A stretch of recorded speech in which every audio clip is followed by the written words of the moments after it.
These three folks here, the words excellence, vanguard, renegade, they're all words that are associated with, I think, what independent filmmaking is all about.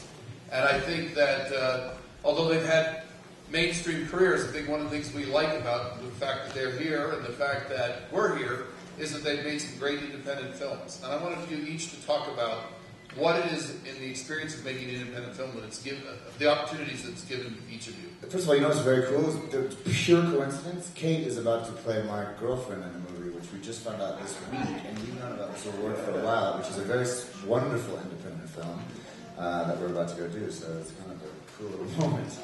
Woo! With that in mind, you started talking, so let's continue. Tell me about what the experience of making an independent film has been for you and why it's important, what opportunities it's given you. Well, I can agree very much that, independent films is the great, I think, joy of this career because they're the films that we probably take most to heart. And the sad truth, as Michael was saying, is that even the festivals have become so competitive about who shows where first. And even if you've been deeply involved in a festival, oftentimes that can limit whether your movie gets seen, even if it's a great movie. And but independent film is the core of, I think, why we all got into it, because it's about storytelling and love, really. I mean, no one's making an independent film unless you love the story, because you're really not making money from it anymore. Now, Michael, you've certainly been a guy who's covered every aspect of independent filmmaking, producing, directing, writing. Talk a little bit about the idea of handling all those chores. Well, I mean, the beauty of it is control, basically. I mean, you don't have a big corporate force, dictating what you can do and what you can't do. And I think independent film, you have more of an opportunity to have a singular artistic expression. And the artist has more control, basically. And that's really important. I mean, it takes someone a long time and a lot of success in this business to have to make movies with big budgets and have that kind of control. Very few artists get it. And Kate, of course, in making both the short and the upcoming independent feature, I mean, one of the things that we've talked about is the fact that women haven't had a chance to often get the focal point on them, especially in comedy. And you've gotten a few laughs here tonight and throughout. So talk about the idea of getting control of the woman's image in terms of comedy and in the independent film world.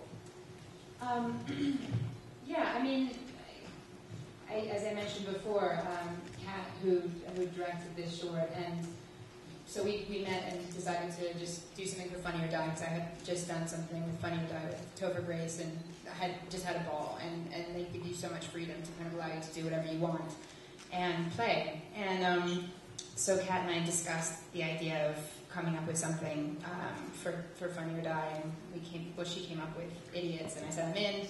And I had just seen Zoe Saldana at an event a few weeks before, and she was also saying how there was such a limited amount of roles in comedy for females, and so I called her up and I said, listen, come play with us on this ridiculous project. And she read the script, and she was like, I'm in, I can't wait, I'm so excited. And so, I don't know, it was our little sort of breakthrough into, just generating material that had roles for women in comedy that showier pieces, and not just the sort of two-dimensional girlfriend sort of roles that you often see. And as a consequence of this short, Kat and I did a feature together last year with Kristen Ritter and Justin Kirk, and that was also it was an independent film, but just so much fun, and just follows my character and Kristen Ritter's character and their friendship, and sort of what happens when life happens. And it's a really beautiful, poignant, but funny film. Yeah. Well, I think you addressed two ideas here in that comment. One is the word breakthrough. I think one thing that each of you have done in your career is where you could play to the stereotypes that you might all be associated with, and you've done things that have broken through beyond that. I want you to talk a little bit about some of the parts or some of the films that you've been in that you feel moved you beyond the stereotypes. And the other thing that you mentioned is that independent films don't have to be necessarily about the big concept, but it's sometimes it's the small things that you address in the films. So I'd like you to talk about both of those ideas, the roles you've played that sort of allowed you to move into other places and directions that gave you a chance to be seen in another light, and the chance to play characters on a smaller scale that gets a message out in a way that isn't a big concept. I guess we'll go on your end first. I would love to play on my stereotype a little bit more these days, to be honest with you. The reality is that those big movies, what they do when you do them, things like Sweet Home Alabama and the ones that are successful on a big commercial scale, what they allow you to do is then go do something like what Kate and I are about to do with this Polish Brothers film, which is based on Kerouac's book, Big Sur. But the only way you can go do a movie like that is if you have some, modicum of financeability. And so, it oddly enough becomes important that you continue to feed that stereotype a little bit sometimes in a way that I think allows you to then be able to break it by going and doing a small independent film that is something that no one would expect you to do.